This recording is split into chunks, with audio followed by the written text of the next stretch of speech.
दृष्टि आईएएस के in focus programme में एक बार फिर आपका स्वागत है। मेरा नाम है मनीष। हाल ही में सुप्रीम कोर्ट ने केंद्र सरकार को आगाह किया है राज्यों के साथ किसी भी तरह के मुकाबले के प्रति। सुप्रीम कोर्ट एक मामले की सुनवाई कर रहा था जिसमें कर्नाटक ने केंद्र सरकार के खिलाफ कुछ शिकायतें दर्ज की थी। क्या है पूरा मुद्दा, आज इन फोकस में समझने का प्रयास करेंगे। हमारे टॉपिक का नाम होगा राज्य क्यों पहुंचे केंद्र के खिलाफ सुप्रीम कोर्ट।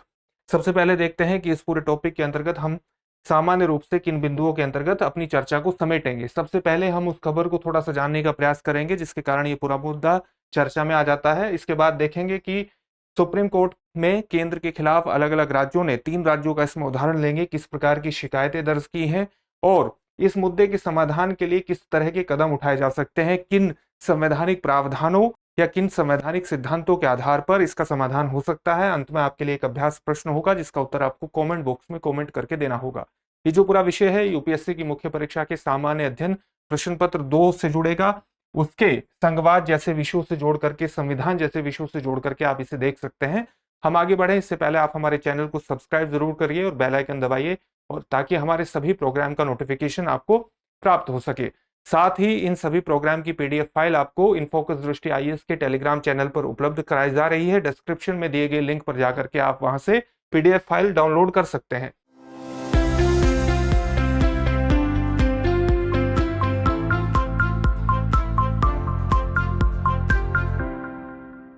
तो चलिए सबसे पहले आज की खबर को देखते हैं। सुप्रीम कोर्ट ने केंद्र सरकार को आगाह किया है कि वो किसी भी प्रकार से राज्यों के साथ किसी तरह के मुकाबले में ना उलझे, किसी प्रकार के कॉन्टेस्ट में ना उलझे। केंद्र और राज्यों के बीच कोई मुकाबला नहीं होना चाहिए। सुप्रीम कोर्ट ने इस तरह की टिप्पणी की है और सुप्रीम कोर्ट ने इस तरह की टिप्पणी के दौरान यह भी कहा है कि अधिक से अधिक राज्य केंद्र सरकार के खिलाफ कुछ ना कुछ शिकायतों को लेकर के अपेक्स कोर्ट यानी सर्वोच्च न्यायालय का रुख कर रहे हैं और इसी को ध्यान में रखते हुए इस तरह की टिप्पणियां की गई है। खासतौर से अगर इस तरह की टिप्पणी की गई है तो हमें उन राज्यों के उदाहरण भी देखना चाहिए कि हाल ही में कौन कौन से राज्य सुप्रीम कोर्ट में केंद्र सरकार के खिलाफ कुछ शिकायतों को लेकर के पहुंचे हैं। तो हम इसमें 3 राज्यों का उदाहरण लेंगे। सबसे पहले हम कर्नाटक का मुद्दा लेते हैं क्योंकि कर्नाटक के मुद्दे की सुनवाई के दौरान ही सुप्रीम कोर्ट ने केंद्र सरकार को आगाह किया है किसी भी तरह के राज्यों के साथ कंटेस्ट में उलझने के लिए। कर्नाटक एक याचिका को लेकर के सुप्रीम कोर्ट में पहुंचा था केंद्र सरकार के खिलाफ। ये याचिका वस्तुतः राहत कोष, कर्नाटक को हाल ही में जो सूखे की समस्या से उसे जूझना पड़ा था तो उसने केंद्र सरकार से एक राहत कोष की डिमांड की थी, एक पर्टिकुलर राशि की मांग की थी जिसे केंद्र सरकार ने एक प्रकार से ठुकरा दिया और इसी को ध्यान में रखते हुए उसने एक याचिका सुप्रीम कोर्ट में दी थी। तो कर्नाटक ने अपनी याचिका में कहा था कि गंभीर मानवीय संकट से निपटने के लिए वित्तीय राहत का केंद्र से उसका अनुरोध विफल हो गया है और राज्य द्वारा 6 महीने पहले नेशनल डिजास्टर रिलीफ फंड के तहत 18,171 करोड़ रुपए की केंद्र सरकार से मांग की गई थी और ये मांग इसलिए की गई थी क्योंकि राज्य में फसल क्षति के कारण, राज्य में जो उसकी फसल थी उसको क्षति के कारण उसका जो नुकसान है वो लगभग 35,162 करोड़ रुपए का नुकसान है। उसने कुछ आंकड़े भी अपनी इस याचिका में सुप्रीम कोर्ट में प्रस्तुत किए थे। किस तरह के आंकड़े प्रस्तुत किए थे? उसने कहा था कि खरीफ सीजन 2023 के दौरान उसके 236 तालुकों में से कुल 223 तालुका सूखे से प्रभावित हुए और उन्हें सूखे से घोषित भी किया गया। साथ ही इन 223 सूखे से प्रभावित तालुकाओं में से 196 तालुका ऐसे थे जो गंभीर रूप से सूखे से प्रभावित थे और बाकी मॉडरेट लेवल पर इस सूखे से प्रभावित रहे। इसलिए गंभीर रूप से प्रभावित तालुकों की संख्या 196 रही, जो अपने आप में एक बहुत बड़ी संख्या को रिफ्लेक्ट करती है। कर्नाटक में 56% बारिश कम हुई पिछले वर्ष यानी वर्ष 2023 में और ये 122 वर्षों में तीसरी सबसे कम बारिश थी। केंद्र द्वारा वित्तीय सहायता से इनकार कर दिया गया। अपनी याचिका में यह भी प्रस्तुत किया गया कर्नाटक के द्वारा कि केंद्र सरकार द्वारा जो वित्तीय सहायता से इनकार किया गया है यह वस्तुतः हमारे संविधान के आर्टिकल 14 और 21 का उल्लंघन है, क्योंकि ये कर्नाटक की क्षमताओं को सीमित करता है कि वो अपने नागरिकों को एक समान सुविधाएं उपलब्ध करा सके। कानून के समक्ष उनकी समानता है, समान अधिकार है, किसी न किसी संसाधनों पर उनका समान अधिकार सुनिश्चित होता है और इसी प्रकार से आर्टिकल 21 के अंतर्गत उन्हें आजीविका का भी अधिकार है।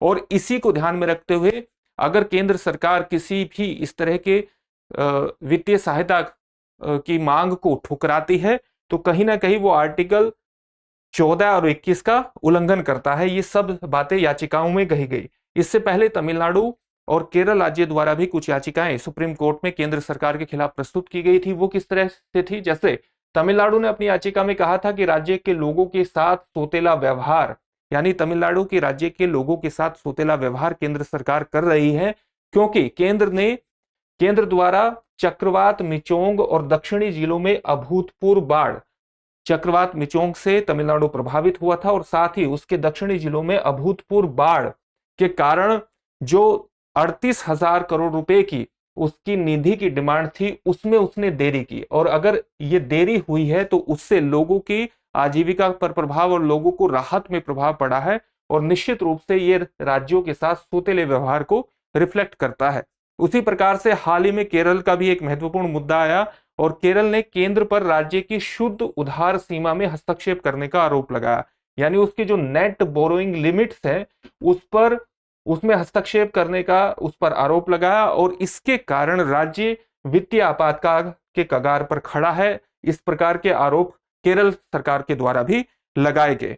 इन्हीं सब मुद्दों को ध्यान में रखते हुए केंद्र सरकार पर सुप्रीम कोर्ट ने यह टिप्पणी की है कि उसे किसी भी प्रकार के कॉन्टेस्ट से बचना चाहिए राज्यों के साथ। तो इसका समाधान क्या होना चाहिए? इसके समाधान की अगर हम बात करते हैं तो हमारे देश के संविधान में न केवल विधायी प्रशासनिक शक्तियों के विभाजन की व्यवस्था की गई है, बल्कि हमारे संविधान की 7वीं अनुसूची में संघ सूची, राज्य सूची और संवर्ती सूची के अंतर्गत सभी विषयों का बंटवारा भी किया गया है। संघ सरकार इन विषयों पर कानून बना सकती है, संघ सूची से संबंधित राज्य सरकारों की अधिकारिता राज्य सूची के विषयों पर कानून बनाने से संबंधित है, और वही संवर्ती सूची में के विषयों पर दोनों ही संघ सरकार और राज्य सरकार कानून बना सकती है। और अगर उनके द्वारा बनाए गए कानूनों में किसी प्रकार का अंतर्विरोध पैदा होता है तो उस पर संघ विधि ही मान्य होगी अगर वो किसी प्रकार से किसी अन्य कानून का उल्लंघन नहीं करती है। तो एक शक्तियों का एक महत्वपूर्ण बंटवारा है विषयों को लेकर के। इसी तरह से हमारे देश के संविधान के आर्टिकल 245 से लेकर 255 में विधायी शक्तियों का, केंद्र और राज्यों के बीच विधायी शक्तियों का बंटवारा किया गया है। उसी प्रकार से आर्टिकल 256 से लेकर के आर्टिकल 263 में प्रशासनिक शक्तियों का विभाजन देखने को मिलेगा, और आर्टिकल इस 268 से लेकर आर्टिकल 293 में वित्तीय शक्तियों का एक आपको बंटवारा देखने को मिलेगा। अगर संविधान के इन सभी अनुच्छेदों का, इन विषयों के बंटवारों का केंद्र और राज्य सरकार द्वारा पालन किया जाता है और कहीं विवाद की स्थिति में एक सामान्य सहयोगात्मक स्थिति अपनाई जाती है तो इस तरह के मुद्दों का समाधान किया जा सकता है। तो यहां पर सबसे ज्यादा जरूरत किस बात की है? यहां पर सबसे ज्यादा जरूरत है इस बात की कि केंद्र और राज्यों के बीच एक सहयोगात्मक संघवाद विकसित होना चाहिए। उनके द्वारा न केवल नीति निर्माण में बल्कि नीतियों के क्रियान्वयन में भी इस तरह के सहयोगात्मक संघवाद को परिलक्षित होना चाहिए और वो विषयों के बंटवारे के आधार पर ही होना चाहिए। हाल ही में केंद्र और राज्यों को अधिक से अधिक विकास की तरफ प्रवृत्ति विकसित करने के लिए एक और अवधारणा उभरी है जिसको हम प्रतिस्पर्धात्मक संघवाद कहते हैं। प्रतिस्पर्धात्मक संघवाद का मतलब यह है कि हर राज्य विकास के मानकों पर एक दूसरे से अगर प्रतिस्पर्धा करता है तो ये प्रतिस्पर्धा सभी राज्यों के लिए एक सकारात्मक संकेत हो सकती है, एक सकारात्मक दिशा हो सकती है। इसलिए अलग अलग राज्य अगर एक दूसरे से विकास के मानकों पर प्रतिस्पर्धा कर सकते हैं तो ये भारत में एक हेल्दी कंपटीशन को बढ़ावा देती है और भारत में विकास के बेहतर मानक विकसित हो सकते हैं और बेहतर एक आर्थिक समृद्धि भी हासिल हो सकती है। तो सहयोगात्मक प्रतिस्पर्धात्मक संघवाद के साथ साथ सहयोगात्मक संघवाद की अवधारणा को अगर भारत में सही तरह से लागू किया जाता है संविधान में किए गए विषयों के बंटवारे के साथ, तो ये एक बेहतर स्थिति होगी और इससे केंद्र और राज्यों के साथ साथ राज्यों के बीच जो विवाद है उसे सुलझाने में एक महत्वपूर्ण प्रगति होने की संभावना है। इससे संबंधित एक प्रश्न देखेंगे और सबसे पहले आपके लिए एक सूचना है। आप जानते हैं चाहे यूपीएससी की परीक्षा हो चाहे पब्लिक सर्विस कमीशन की परीक्षा हो, इन सभी परीक्षाओं में आपका बुनियादी अध्ययन बहुत मजबूत होना चाहिए और इसी को ध्यान में रखते हुए बुनियादी अध्ययन को मजबूत करने के लिए दृष्टि संस्थान आपके लिए एनसीईआरटी कोर्स को प्रारंभ कर रहा है। इसकी लाइव ऑनलाइन फॉर्म में क्लासेस 29 अप्रैल से शुरू हो जाएंगी। इसमें एडमिशन प्रारंभ हो चुके हैं। अधिक जानकारी के लिए आप इस नंबर पर कॉल कर सकते हैं। आज के टॉपिक से संबंधित एक प्रश्न देखते हैं। प्रश्न क्या है? संघ सूची, राज्य सूची और संवर्ती सूची का उल्लेख भारत के संविधान की किस अनुसूची में किया गया है? आपके ऑप्शंस हैं छठी अनुसूची, 7वीं अनुसूची, 8वीं अनुसूची या 10वीं अनुसूची। इस प्रश्न का उत्तर आप हमें कमेंट बॉक्स में कमेंट करके जरूर दीजिए। फिर से एक नए सेशन में आपसे मुलाकात होगी। धन्यवाद। डियर व्यूअर्स, अपने एग्जाम की तैयारी को और बेहतर करने के लिए हमारे चैनल को लाइक, शेयर और सब्सक्राइब करना न भूलें।